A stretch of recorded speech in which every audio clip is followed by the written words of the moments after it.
सरला के 5 बेटे थे, जिनमें से 4 बेटों की सरला ने शादी कर दी थी। लेकिन सरला का सबसे छोटा बेटा विनय अपनी पसंद की लड़की से शादी कर उसे घर ले आता है।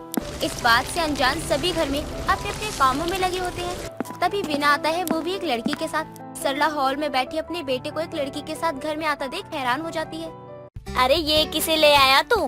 बेटी क्या नाम है तुम्हारा और इस नालायक के साथ क्या रिश्ता है तुम्हारा? नमस्ते माँ जी, ये मेरे पति है और आप मेरी सासू माँ। हमने आज ही शादी की है। हम एक दूसरे से बहुत प्यार करते हैं और एक दूसरे के बिना रह भी नहीं सकते। इतना सुनते ही सरला के पैरों तले तो जमीन ही खिसक जाती है। सरला की बाकी की 4 बहुएं भी अपना अपना काम छोड़कर हॉल में आ चुकी होती हैं और उन्हें भी अपने देवर के कारनामों पर हैरानी हो रही थी। अरे देवर जी, क्या बात है? आप तो छुपे रुस्तम निकले, लेकिन कुछ भी कहो, देवरानी जी तो बहुत सुंदर है। अरे कौन सा क्रीम लगाती है, चेहरे पर ग्लो तो ऐसा आ रहा है जैसे अभी अभी ब्यूटी पार्लर से आई हो। माँ जी, आपको पूजा पसंद नहीं है क्या? जरा देखिए तो कितनी सुंदर बहू लेके आए हैं देवर जी। इस कमीने को तो मैं बाद में देख लूंगी, पहले बहू तू अंदर आ। काजल, इसे इसका कमरा दिखा दे। तुझे कितनी बार कहा है लड़कियों के चक्कर में मत पड़, हम मिडिल क्लास लोग हैं। ये मनमानी हमारे लिए तो है ही नहीं। अगर कल को इस लड़की के माँ बाप ने तुझ पर केस कर दिया ना, तो मैं तो कहूँगी ये मेरा बेटा है ही नहीं। आयला, माँ क्या बात कर रही हो आप? अरे मैंने पूजा को भगाकर शादी नहीं की है, बल्कि उसके माँ बाप को ना मनाकर शादी की है। वरना अब तक आपके बेटे का ना पूरा क्रियाक्रम कर चुके होते। सरला को अपनी छोटी और 5वीं बहू के साथ उसका पूरा परिवार पूरा हो जाता है। ऐसे ही अब सरला की 5 बहुएं साथ में रहने लगी थी। लेकिन कहते हैं ना, जहाँ 4 बर्तन साथ में हो वहाँ आवाज तो आती ही है। अब कुछ दिनों बाद ही सरला की 5 बहुओं में सुंदरता को लेकर चर्चा हो रही थी। अरे जब मैं आई थी इस घर में तो मुझसे ज्यादा सुंदर कोई नहीं था, लेकिन यहाँ मुझे टेंशन खाती चली गई। अरे काजल दीदी तो फिर भी ठीक थी, और मेरी सुंदरता इतनी थी कि दूर से कोई भी देखता था ना तो कहता था कि बड़े खानदान की लड़की है। लेकिन अब देखो, यहाँ पर मुझे नौकर बना के रख दिया और मैंने भी खुद पे ध्यान देना छोड़ दिया, तो मैं ऐसी हो गई। बेशक मेरा रंग सांवला है, लेकिन चेहरे की रौनक काफी अच्छी है। खैर कोई बात नहीं, समय के साथ तो सबका ही रूप चला जाता है, इसलिए मन की सुंदरता मायने रखती है। शरीर की सुंदरता तो लोगों को आकर्षित करने के लिए ही बनाई गई है बस। अरे ये सुंदर होने का फायदा बस इतना है कि लोग अहमियत देते हैं। वैसे अगर तुम लोगों की सुंदरता की चर्चा खत्म हो गई हो तो अपने अपने काम पर भी ध्यान दे दो। 5 बहुएं अपनी सुंदरता को लेकर बातें कर रही होती हैं, लेकिन ज्यादा सुंदर तो पूजा थी और पूजा भी अपनी सुंदरता का बखान करने लगी थी। एक रोज घर में घर की चाबी को लेकर कलेश होने लगता है। घर की चाबी ना मेरे पास ही आनी चाहिए। अरे मैं सुबह सुबह उठ के घर के काम करती हूँ और घर की जिम्मेदारी अच्छे से निभाती हूँ और सबका ध्यान भी रखती हूँ मैं। अरे आप सुबह उठती हैं? ओहो, जैसे हम लोग तो शाम को उठते हैं। काम तो हम भी करते हैं ना दीदी घर का। आप भी ना कैसी कैसी बातें करती हो। जितना तुम दोनों काम करती हो उतना काम तो मैं भी करती हूँ, तो ये काम गिनवाना बंद करो और काम पर ध्यान दो। लेकिन माँ जी ने तो मुझे घर की चाबी देने का वादा किया है। उन्होंने ही कल मुझे कहा था कि तू जितनी सुंदर है ना उतनी ही अक्लमंद भी है, इसलिए जल्द ही मुझे घर की सारी जिम्मेदारियाँ सौंपेंगी। अरे बाप रे, माँ जी ने तुम्हें ऐसा कहा, लेकिन मैं ऐसा होने नहीं दूंगी। कब से मैं तुम दोनों तीनों की बातें सुन रही हूँ, लेकिन तुम्हें जरा भी शर्म नहीं है कि अपने जेठानी के होते हुए घर की चाबी और जिम्मेदारी अपने हाथों में लेना चाहती हो। जिम्मेदारी तो 4 दिन में भूल जाओगी, लेकिन चाबी नहीं भूल पाओगे तुम। पास ही हॉल में सरला बैठी होती है, जो अपनी बहू की बकवास सुनकर अपना सर पकड़ लेती है। लेकिन सरला ने ही बहुओं के हाथ में चाबी थामने की बसर शुरू की थी। अरे तुम लोग काम धंधा छोड़कर एक चाबी के लिए लड़ रही हो। अगर तुम्हें चाबी चाहिए तो तुम 5 में अकल के साथ साथ सुंदरता भी नजर आनी चाहिए। इसका मतलब ये है कि सुंदरता के साथ साथ अक्ल भी जरूरी है। लेकिन माँ जी, आप तो जानती है ना, फिलहाल यहाँ पर सुंदर कौन है, तो लाइए दे दीजिए मुझे घर की चाबी। अगर तू सुंदर है तो क्या हम लोग छुछुंदर है? अरे हम भी तो सुंदर है। सुंदरता की बात हो रही है। माँ जी, आपको याद होगा मैं ब्याह के समय आई थी तो मेरी सुंदरता काफी अच्छी थी और आपने काफी तारीफ की थी। माँ जी देखिए, घर की बड़ी बहू मैं हूँ, तो घर की चाबी तो मुझे मिलनी चाहिए। ये सुंदरता की रट क्या लगा रखी है? अब सरला की 5 बहुओं में सुंदरता को लेकर बहस शुरू हो जाती है। ये देख अपनी 5 बहुओं को रोकते हुए कहती है, अच्छा ठीक है, सुंदरता और अक्लमंद की बात तो हो ही रही है, तो एक ब्यूटी कंपटीशन रख लिया जाए और मुझे सबसे सुंदर बहू को देखना है और उसके हाथ में चाबी थमा देनी है। लेकिन अक्लमंदी के साथ ऐसा भी नहीं है कि मैं तुम पांचों की नादानियां नहीं देखूंगी। मुझे चाबी देते हुए समझदार बहू तो देखनी ही होगी ना। अब शकुंतला की पांचों बहुएं ब्यूटी कंपटीशन के लिए तैयार हो जाती हैं और अगले ही रोज वो एक दूसरे को बदसूरत कैसे दिखाएं इसमें लग जाती हैं। खुद को सुंदर दिखाने पर ध्यान ही नहीं देती। इन चारों के मेकअप प्रोडक्ट्स में लाल मिर्च मिला देती हूँ कि चेहरे में जलन होने लगेगी तो कंपटीशन धरा का धरा रह जाएगा। मन तो कर रहा है कि अपनी जेठानियों के मेकअप के सामान में कुछ ऐसा मिलाऊं कि जिंदगी भर बदसूरत लगे ये लोग। ऐसा क्या करूँ जो मेरे कंपटीशन में कोई खड़ा ही ना हो पाए। क्यों ना मैं खाने में इनके जुलाब की गोली मिला दूं और बाकियों का पेट खराब हो जाए और ब्यूटी कंपटीशन की जीत मेरे नाम हो जाए। ऐसे ही समय बीतता है और 2 दिन बाद सरला की पांचों बहुएं ब्यूटी कंपटीशन के लिए सज धज रही होती हैं और खुद को सबसे अच्छा दिखाने के लिए पूरी कोशिश में लगी होती हैं। अब सरला की पांचों बहुएं सज धज कर हॉल में आती हैं, लेकिन सरला के चौथे नंबर की बहू यानी कि नेहा बिना सजे धजे ब्यूटी कंपटीशन के कतार में खड़ी होती है। सरला अपनी सारी बहुओं को बड़े ही गौर से देखती है कि सबसे अच्छा मेकअप किसने किया है, अच्छे कपड़े किसने पहने हैं, और सभी एक दूसरे को देखकर जल भी रही थी। लेकिन नेहा जो कि हमेशा ही खाने पीने पर ध्यान देती थी, वो अब भी चिप्स का पैकेट लिए चिप्स खा रही थी। सारी बहुएं तैयार होकर यहाँ लाइन में लगी हुई है। तुझे क्या नौता भिजवाना था कि घर में ब्यूटी कंपटीशन रखी गई है, वह भी घर की चाबी के लिए। अरे माँ जी, नेहा से तो घर संभाला ही नहीं जाएगा। आप भी जानती है उसे खाने के अलावा कुछ और सूझता ही कहाँ है। दीदी बिल्कुल ठीक कह रही है, नेहा को तो बस खाना खाना है और खाने दो इसे। अरे बस करो माँ जी, आप बताइए जल्दी से कि हम सब में से कौन सबसे ज्यादा सुंदर है और आप चाबी किसको दे रही हो? मुझे तो तुम सभी की सोच पर हैरानी हो रही है। तुम लोगों के पास इतनी अकल नहीं है कि घर संभालने के लिए सुंदरता नहीं, अकल की जरूरत होती है, जो कि तुम लोगों में से किसी के पास नहीं है। लेकिन माँ जी, ब्यूटी कंपटीशन तो आपने ही रखवाया था ना। मैंने रखवाया तो था, लेकिन तुम लोगों को सोचना भी तो चाहिए कि घर की जिम्मेदारी सुंदरता पर नहीं बल्कि समझदारी पर मायने रखती है।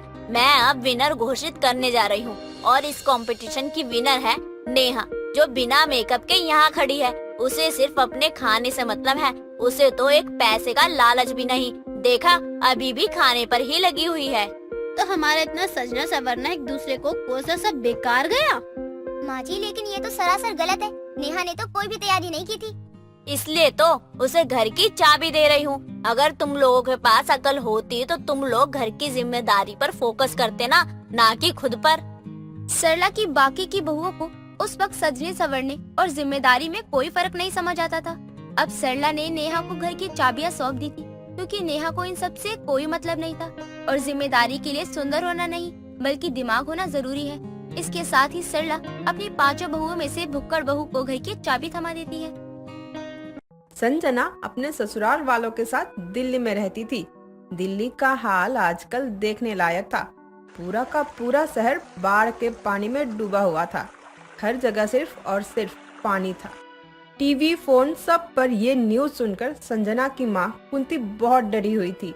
संजना रसोई में नाश्ता बना रही होती है, तभी उसकी माँ कुंती का फोन आता है। संजना बेटी, मैंने अभी न्यूज़ देखी, तुम्हारे शहर का तो बहुत ही बुरा हाल है। पूरा शहर बाढ़ के पानी में बह रहा है। हाँ माँ, बच्चों की भी 2 दिन से छुट्टी है। इनको भी ऑफिस जाने में बहुत परेशानी हो रही है। आजकल तो बड़ी बड़ी गाड़ियाँ भी बाढ़ के पानी में डूब रही हैं। तो सोचिए बाइक वालों का क्या हाल होगा। हाँ बेटी, ये सब देखकर और सुनकर बहुत डर सा लग रहा है। पता नहीं क्या होने वाला है। भगवान का कौन सा कहर बरसने वाला है सब पर। हाँ माँ, ये बात तो आपने बिल्कुल सही कही। ये सब देखकर तो बहुत परेशान हो जाती हूँ मैं भी। कोई बात नहीं, तू बच्चों और दामाद जी का ख्याल रख। उन्हें कहीं बाजार मत जाने दे। जब तक बाहर के हालात ठीक नहीं होते हैं, मैं तुझे बाद में कॉल करती हूँ। हाँ माँ ठीक है, लेकिन आप भी परेशान मत होना, मैं सब देख लूंगी। संजना इतना कहकर कॉल काट देती है और अपने रसोई के काम में लग जाती है। कुछ देर बाद वो नाश्ता डाइनिंग टेबल पर लगा रही होती है, तभी उसका पति अजय तैयार होकर नीचे आता है। कहाँ जनाब, कहाँ? इतना बन ठन कर आपकी सवारी कहाँ जा रही है? बाहर के हालातों के बारे में आपको अलग से बताऊं? आपको उसके बारे में नहीं पता क्या? हाँ हाँ पता है, बाहर बाढ़ आई हुई है। अरे पूरा शहर स्विमिंग पूल बना हुआ है। आपको मजाक लग रहा है ये सब। देखिए, घर में बैठिए, कहीं भी जाने की जरूरत नहीं है। अरे मैं घूमने नहीं जा रहा हूँ, बल्कि अपने ऑफिस जा रहा हूँ। अरे कमाऊंगा नहीं तो तुम लोगों के खर्चे कैसे उठाऊंगा? पूरी जिंदगी रुकने के लिए नहीं बोल रही हूँ, बस कुछ दिनों के लिए बोल रही हूँ, जब तक बाहर के हालात ठीक नहीं होते हैं। बेबी मुझे कुछ नहीं होगा, तुम चिंता मत करो। जल्दी से नाश्ता दो, मैं करके निकलता हूँ ऑफिस के लिए। अरे मुझे लेट हो रहा है और कुछ काम है जरूरी। संजना के कई बार मना करने के बाद भी अजय उसकी एक नहीं सुनता और नाश्ता करके अपनी कार से ऑफिस के लिए निकल जाता है। सड़क पर निकलते ही उसकी आंखें खुल जाती है। चारों तरफ बस पानी ही पानी था। सारी दुकानें पानी में डूबी हुई थी। वो जैसे तैसे करके धीरे धीरे अपनी कार निकाल रहा था। हर जगह पानी भरे होने के कारण से उसकी गाड़ी का पहिया जाकर एक गड्ढे में फंस जाता है और उसकी कार पूरी तरह से बाढ़ के पानी में डूब जाती है। चारों तरफ सन्नाटा छाया हुआ था। दूर दूर तक कोई आदमी नहीं दिखाई दे रहा था। तभी अजय जोर से चिल्लाता है, बचाओ, अब बचाओ, अरे कोई है, मेरी मदद करो, प्लीज, मेरी कार अरे बाढ़ के पानी में डूब जाएगी। अरे कोई है, अरे प्लीज हेल्प मी। अजय की आवाज सुनने वाला वहाँ कोई नहीं था जो आके उसकी मदद कर सके। तभी एक बुढ़िया अपने घर की खिड़की पर आती है और उसे बाढ़ के पानी में डूबी कार नजर आती है, जिसमें एक आदमी अपने गाड़ी के शीशे पर हाथ मार रहा होता है। तभी वो अपने आसपास वाले लोगों को इकट्ठा करके उसकी मदद के लिए लेकर जाती है। सभी बहुत मेहनत करते हैं, लेकिन कार टस से मस नहीं होती। तभी उनमें से एक आदमी बोलता है, अम्मा जी, ये कार पानी में पूरी तरह डूब गई है। अब इसको निकालना बहुत मुश्किल है। हमें माफ करो, हम आपकी कोई मदद नहीं कर सकते। तुम सबका दिमाग खराब हो गया है क्या? कार में एक आदमी फंसा हुआ है। तुम लोग इस कार को बाढ़ के पानी से नहीं निकालोगे तो वो आदमी मर जाएगा। सारा पानी धीरे धीरे कार में जा रहा है। अम्मा जी, तो हम क्या करें? इस आदमी को बचाने के लिए अपनी जान दे दें क्या? हमें माफ करिए, जरा हमारी भी हालत देखिए। हमारे भी सीने तक पानी भरा हुआ है, हमें जाने दीजिए। नहीं नहीं, रुको तुम लोग, इसकी मदद कर दो। मुसीबत के समय इंसान ही इंसान के काम आता है। हम जितनी मदद कर सकते थे हमने उतनी मदद कर दी है। वैसे भी ये कार बाढ़ के पानी में डूब गई है, बिल्कुल पूरी तरह से। जब हम कार नहीं निकाल पा रहे हैं तो उस आदमी को कैसे निकालेंगे? चलिए आप भी, क्यों किसी और के लिए अपना जीवन दान दे रही हैं? वहाँ खड़े सभी लोग इतना कहकर वहाँ से चले जाते हैं, लेकिन बुढ़िया का दिल नहीं मानता। वो वहाँ खड़ी होकर अजय को कार से बाहर निकालने का जुगाड़ करने लगती है। तभी उसकी नजर पानी में तैर रहे एक लकड़ी के फट्टे पर जाती है, जिससे वो अंदाजे से कार के शीशे पर मारकर शीशा तोड़ देती है और अजय को कार से बाहर निकालकर अपने घर ले जाती है। बेटा, आज तुम्हारी किस्मत अच्छी थी जो मैं अपने घर की खिड़की पर आ गई, वरना जैसे बाढ़ के पानी में तुम्हारी कार डूबी हुई है वैसे ही तुम भी डूब जाते। अम्मा जी, मैं आपका शुक्रिया कैसे अदा करूं? अरे मेरे पास शब्द नहीं है। अगर आप नहीं होती तो ना जाने क्या होता आज मेरे साथ। मैंने तो बस इंसानियत का फर्ज निभाया है। तुम्हारी जान बचाकर मैंने अपने दिल का बोझ हल्का किया है जो मैं इतने सालों से ढो रही हूँ। अम्मा जी, मैं आपकी बात समझा नहीं। बात ये है कि बहुत खुश थी। एक दिन तेज बारिश हुई, चारों तरफ पानी ही पानी था। तभी वो अपने बेटे को बुलाकर बोलती है, घर में बैठे बैठे परेशान हो रही हूँ, चलो कहीं घूम कर आते हैं। इस टाइम बारिश हुई है, बाहर का नजारा देखने लायक होगा। माँ, अभी बाहर जाना ठीक नहीं है, हम कभी और चल लेंगे। नहीं, हम तो अभी जाएंगे। चल लेना बेटा, तू मेरी इतनी सी बात नहीं मान सकता। आज तूने दिखा दिया ना कि तू मुझसे प्यार नहीं करता है। लेकिन मैं सच में इस टाइम बाहर जाना बिल्कुल भी ठीक नहीं है। जब पानी कम हो जाएगा तब बाहर चलेंगे। ठीक है, तू नहीं जाएगा ना मेरे साथ? कोई बात नहीं, मैं अकेले चली जाऊंगी और आज के बाद तुझसे कुछ नहीं कहूंगी। या तो अभी ले चल मुझे बाहर अपनी कार से। अपने बेटे के बहुत मना करने के बाद भी बुढ़िया उसकी कोई बात नहीं सुनती है, जिसके बाद उसका बेटा अपनी पूरी फैमिली को लेकर कार से बाहर निकल जाता है। बीच रास्ते में उसकी एक सहेली मिल जाती है और बुढ़िया कार से उतरकर उनसे दूर जाकर अपनी सहेली से बात करने लगती है। तभी अचानक से पानी का एक तेज भाव आता है और सड़क के किनारे होने के कारण उसके बेटे की कार बाढ़ के उस बहाव के चपेट में आ जाती है और अपनी एक छोटी सी जिद की वजह से वो एक ही पल में अपनी पूरी फैमिली खो देती है। इस तरह मैंने अपनी पूरी फैमिली को उस बाढ़ में खो दिया और आज जैसे तुम्हारी कार बाढ़ के पानी में डूबी हुई थी, ऐसे ही मेरे बेटे की कार भी उस पानी में डूब गई। फर्क बस इतना है कि उस टाइम मैं अपने बेटे की जान नहीं बचा पाई थी, लेकिन तुम्हारी बचा ली। अम्मा जी, जो हो गया उसे तो मैं नहीं बदल सकता हूँ, लेकिन अगर आपको लाइफ में कभी भी मेरी जरूरत पड़े तो याद जरूर कीजिएगा, अपना बेटा समझकर। हाँ बेटा, जरूर क्यों नहीं, लेकिन एक बात तो बताओ, अब तुम घर कैसे जाओगे? तुम्हारी कार तो बाढ़ के पानी में डूब गई। अम्मा जी, कार बाढ़ के पानी में डूब गई है, लेकिन मेरे पैर तो सलामत हैं। अरे मैं जैसे तैसे चला जाऊंगा, आज का दिन मैं कभी नहीं भूल पाऊंगा। अजय इतना कहकर वहाँ से चला जाता है। थोड़ी देर बाद वो अपने घर पहुँचता है और देखता है कि उसकी पड़ोसन कमला उसके घर बैठी चाय पी रही होती है। ये क्या बेटा, तू पूरा भीगा हुआ क्यों है? पानी में तैर कर आया है क्या अपने ऑफिस से? तेरी कार कहाँ गई? नहीं आंटी जी, गए तो ये कार से ही थे, पता नहीं कैसे भीग गए। अभी तो बारिश भी नहीं हो रही है। मुझे पहले सांस लेने दीजिए, सब बताता हूँ। आज तो मुझे भगवान ने बचा लिया, बस इतना समझ लो। ऐसा क्या हो गया? पहेलियाँ क्यों बुझा रहा है तू? सही सही बता। अरे मेरी कार बाढ़ के पानी में डूब गई। मेरी इतनी सालों की मेहनत बाढ़ के पानी में बह गई। ये कैसे? पूरी बात बता।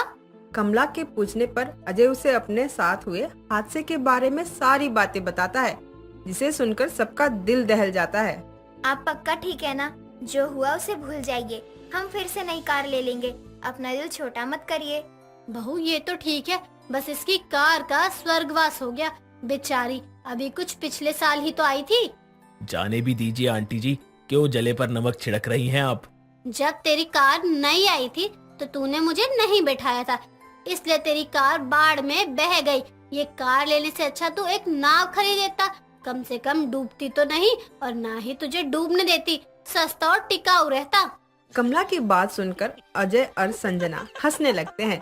कमला के हंसमुख स्वभाव के कारण कुछ देर के लिए दोनों अपनी कार को खोने का दुख भूल जाते हैं। साथ ही इतनी बड़ी अनहोनी होने से बचने के लिए भगवान का धन्यवाद करते हैं। रघुवीर अपनी पत्नी ममता और बेटी काजल के साथ दिल्ली में रहता था। रघुवीर आज बहुत खुश था क्योंकि वो अपनी बेटी काजल की शादी तय करके घर आया था। घर में आते ही अपनी पत्नी ममता को जोर जोर से आवाज देता है। ममता, ममता, अरे कहाँ हो? जल्दी आओ ना हॉल में। अरे मुझे तुम्हें खुशखबरी देनी है। अरे ममता कहाँ हो? जल्दी आओ। जी रसोई में काम कर रही हूँ, अभी आती हूँ। ममता की बात सुनकर रघुवीर से सब्र नहीं होता और वो रसोई में जाकर ममता का हाथ पकड़कर हॉल में लेकर आता है। अरे रसोई का काम तुम बाद में कर लेना। अरे पहले मेरी बात सुनो, काजल का रिश्ता पक्का हो गया है। उन लोगों ने शादी के लिए हाँ कर दी है। अब बस तुम शादी की तैयारियों में लग जाओ। आप सच कह रहे हैं ना? मुझे तो यकीन ही नहीं हो रहा। कहीं आप मजाक तो नहीं कर रहे ना? तुम्हारा दिमाग ठीक है? अरे भला मैं अपनी बेटी की शादी की बात को लेके क्यों मजाक करूंगा? अरे मैं बिल्कुल सच कह रहा हूँ। अब हमारे पास ज्यादा समय नहीं है। ममता और रघुवीर आपस में बातें कर रहे होते हैं। तभी उनके पड़ोसी साहिबा और करीम वहाँ आते हैं। साहिबा और करीम मुसलमान थे, लेकिन फिर भी ममता और रघुवीर उन्हें अपने परिवार का सदस्य मानते थे। रघुवीर करीम को देखकर तुरंत गले लगा लेता है। भाई आप तो बिल्कुल सही समय पे आए हो। मेरी बेटी का रिश्ता पक्का हो गया है। भाईजान ये तो बड़ी खुशी की बात है। आज तो आपकी दिल की मुराद पूरी हो गई। अब तो इंशाअल्लाह सब कुछ ठीक से हो जाए बस। भाईजान इतनी बड़ी खुशखबरी आप ऐसे ही बता दोगे क्या? कम से कम हम लोगों का मुंह तो मीठा करवाइए। हाँ हाँ बिल्कुल, ये भी कोई कहने की बात है? अरे मैं तो खुद आपके घर मिठाई लेके आने वाला था, लेकिन उससे पहले आप लोग खुद आ गए। आते कैसे नहीं भाई साहब, ये भी तो हमारा ही घर है। आज तक आपने हमें कभी एहसास नहीं होने दिया कि हम आपके ही धर्म के नहीं हैं। साहिबा, ये धर्म भेदभाव हम लोगों को नहीं आता है।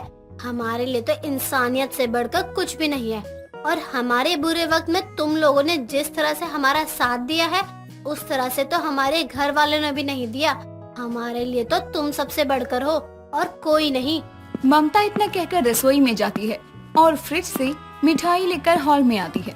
तभी उसकी बेटी काजल भी वहाँ आती है और अपनी शादी की बात सुनकर वो शर्माकर अपने कमरे में चली जाती है। समय बीतता है। कुछ दिन बाद लड़के वाले सगाई करने के लिए रघुवीर के घर आते हैं। तभी लड़के की माँ निर्मला की नजर करीम और साहिबा पर जाती है। अरे आप लोगों को यहाँ किसने बुलाया है? आप लोग तो हमारी तरफ से नहीं है, क्योंकि हमारे यहाँ तो कोई भी मुसलमान नहीं है। मोहतरमा, हम आपकी तरफ से नहीं बल्कि अपने भाईजान रघुवीर और भाभीजान ममता की तरफ से हैं। हम लोग उनके पड़ोसी हैं, उन्होंने ही हमें यहाँ पर बुलाया है। भाई साहब, आप ये क्या कह रहे हैं? आप जानते हैं कि हम लोग हिंदू हैं, हिंदू। फिर भी आप लोगों ने इनको यहाँ बुला लिया। इसमें परेशानी क्या है? करीम भाई और साहिबा हमारे न पड़ोसी है। वो हमारे हर दुख सुख में ना हमारे साथ रहते हैं, हमारी मदद करते हैं और मेरे भाई जैसे हैं, इसलिए हमने इन्हें बुलाया है। अरे भाई साहब, एक मुसलमान के खान पान रहन सहन और हमारे खान पान और रहन सहन में बहुत फर्क होता है। अब आपने बुला लिया है तो कोई बात नहीं, लेकिन शादी तक याद रखिएगा, अब कोई मुसलमान ना आए वरना दिक्कत हो सकती है। निर्मला की बातें सुनकर करीम और साहिबा को बहुत बुरा लगता है और वो सगाई की रस्म पूरी होने के बाद चुपचाप अपने घर वापस चले जाते हैं बिना दावत खाए। और ये चीज रघुवीर को बिल्कुल भी अच्छी नहीं लगती। सभी मेहमानों के जाने के बाद रघुवीर करीम के घर आता है। करीम भाई, आज तो आपने हमें पराया कर दिया। मैं अपनी बेटी के ससुराल वालों की तरफ से आपसे माफी मांगता हूँ, लेकिन आपको इस तरह से वहाँ से आना नहीं चाहिए था। भाईजान, मैं यह नहीं चाहता कि मेरी वजह से आपकी बेटी की शादी में कोई परेशानी हो, इसलिए मैं वहाँ से वापस आ गया, क्योंकि शायद आपकी बेटी के ससुराल वालों को हमारा वहाँ रहना पसंद नहीं आया। अरे आपको उनकी चिंता करने की क्या जरूरत है? आप उनकी दी हुई दावत में नहीं जा रहे हो, आप बल्कि अपनी बेटी की शादी की दावत में जा रहे हो। और हाँ, एक बात याद रखना, आगे से ऐसी बातों को ना दिल से मत लगाना और हमें पराया तो समझना ही मत। रघुवीर की बात को सुनकर करीम खुश हो जाता है और उसे गले से लगा लेता है। ऐसे ही कुछ दिन और बीतते हैं। सभी लोग शादी की तैयारियों में लगे होते हैं। देखते ही देखते शादी का समय नजदीक आने लगता है। शादी की हर रस्म में करीम और साहिबा को देखकर निर्मला बहुत चिढ़ती है। वो हमेशा कुछ न कुछ ऐसा करती थी जिस वजह से करीम और साहिबा को अपनी बेइज्जती महसूस होती थी, लेकिन रघुवीर और ममता के कारण वो लोग चुप रहते। देखते ही देखते शादी का दिन आता है। सभी लोग तैयार होकर बारात आने का इंतजार कर रहे थे। बहुत समय बीतने के बाद भी जब बारात नहीं आती तो काजल डर जाती है और अपनी माँ के पास जाती है। माँ, बारात आने का समय हो गया, लेकिन फिर भी अभी तक बारात आई क्यों नहीं? मुझे ना चिंता हो रही है। मुझे लगता है हमारे घर के फंक्शन में ना साहिबा चाची और करीम चाचा का होना मेरी सास को अच्छा नहीं लगा। कहीं अगर वो बारात लेकर नहीं आए तो क्या होगा माँ? नहीं बेटी, तू चिंता मत कर, ऐसा कुछ नहीं होगा। तेरी सास की सोच गलत है। तू ही बता, हम करीम और साहिबा को अपने घर आने या शादी में आने से कैसे रोक सकते हैं? आखिरकार वो हमारे पड़ोसी हैं। माँ, मुझे मेरी शादी में हिंदू मुस्लिम की एक दावत से कोई परेशानी नहीं है, लेकिन मेरे ससुराल वालों को है। कहीं हमने अपने घर में जो इंतजाम किया है उनको पसंद नहीं आया तो कहीं शादी में कोई परेशानी ना हो जाए माँ। ऐसा कुछ नहीं होगा। हमने सभी लोगों के लिए अलग अलग इंतजाम किया है, नॉन वेज से लेकर वेज तक। किसी चीज की कोई दिक्कत नहीं होगी, तू परेशान मत हो। काजल और ममता आपस में बातें कर रहे थे। तभी उनके द्वार पर बारात आने की खबर आती है, जिसे सुनकर दोनों की जान में जान आ जाती है और ममता आरती की थाली लेकर द्वार पर पहुंच जाती है और दूल्हे की आरती उतारकर उन्हें अंदर लेकर आती है। तभी फिर से निर्मला की नजर खाने के 2 स्टॉल्स पर जाती है, जहां एक तरफ नॉनवेज था वहीं दूसरी तरफ वेज खाना था। भाई साहब, मैंने आपको पहले ही कहा था कि मेरे बेटे की शादी की दावत में कोई कमी नहीं रहनी चाहिए, लेकिन आपने तो हिंदू मुस्लिम की एक ही दावत रख दी। राम राम, अपनी बेटी की शादी में तभी तो नॉनवेज बनवाया है। समधन जी, हमने आपको पहले ही बताया था, हमें धर्मों में भेदभाव करना नहीं आता और मेरी जान पहचान में, दोस्त यार में दोनों धर्म के लोग आते हैं और मैं अपनी इकलौती बेटी की शादी में उन्हें कैसे ना बुलाऊं? उनके लिए अलग से दावत थोड़ी दूंगा मैं। लेकिन मैं नहीं चाहती कि मेरी बेटे की शादी में कोई मुसलमान हो, क्योंकि मैं तो शुद्ध शाकाहारी हूँ, कह देती हूँ। और अगर आप इन्हें बुलाएंगे तो आपको नॉन वेज तो रखना ही पड़ेगा। निर्मला जी, आपको हर चीज से इतनी परेशानी क्यों है? आपको नॉनवेज नहीं पसंद तो मत खाइए, लेकिन अब उसके लिए हम अपने मेहमानों और जान पहचान वालों को तो नहीं छोड़ सकते हैं ना। देखिए, मैं आप लोगों को पहले ही उन्हें छोड़ने के लिए नहीं बोल रही हूँ, बस इस शादी में उन्हें मत बुलाइए, क्योंकि ये शादी मेरे बेटे की है, मेरे बेटे की। अगर ऐसी बात है ना तो आप अपने बारातियों से पूछ लीजिए, क्या उसमें से कोई मुसलमान नहीं है, या अपने बेटे से पूछिए कि कोई इसका दोस्त मुसलमान नहीं है। अरे बहन जी, आप जैसे कुछ लोगों की सोच के कारण दोनों धर्मों में ना भेदभाव बढ़ता है। अरे आग लगे आपके रिश्ते को, अगर आप मेरी छोटी सी बात नहीं मान सकते। अरे हम लड़के वाले हैं, लड़के वाले। मैं आपकी बात मान लूंगा बहन जी, अगर आपकी बारातियों में कोई मुसलमान नहीं हुआ तो मैं अपने सारे मुस्लिम दोस्तों को यहाँ से जाने के लिए कह दूंगा और उन्हें बाद में दावत दे दूंगा। अगर हुए तो आपको हिंदू और मुस्लिम की दावत में शामिल होना होगा, वो भी खुशी के साथ। ठीक है, मुझे मंजूर है। अगर मेरे बारातियों में भी मुसलमान हुआ तो मैं हिंदू मुसलमान की एक दावत को स्वीकार कर लूंगी, वो भी हंसते खेलते। रघुवीर और निर्मला की बात सुनकर बारातियों में जितने भी मुसलमान थे सभी अपने हाथ खड़े कर लेते हैं, जिससे निर्मला का मुंह बंद हो जाता है और उसे अपनी जुबान के मुताबिक हिंदू मुस्लिम की एक दावत को स्वीकार करना पड़ता है, वो भी खुशी के साथ। इस तरह से रघुवीर की दी हुई हिंदू मुस्लिम की एक दावत आखिरकार पूरी होती है, जो कि समाज के लिए एक मिसाल भी होती है।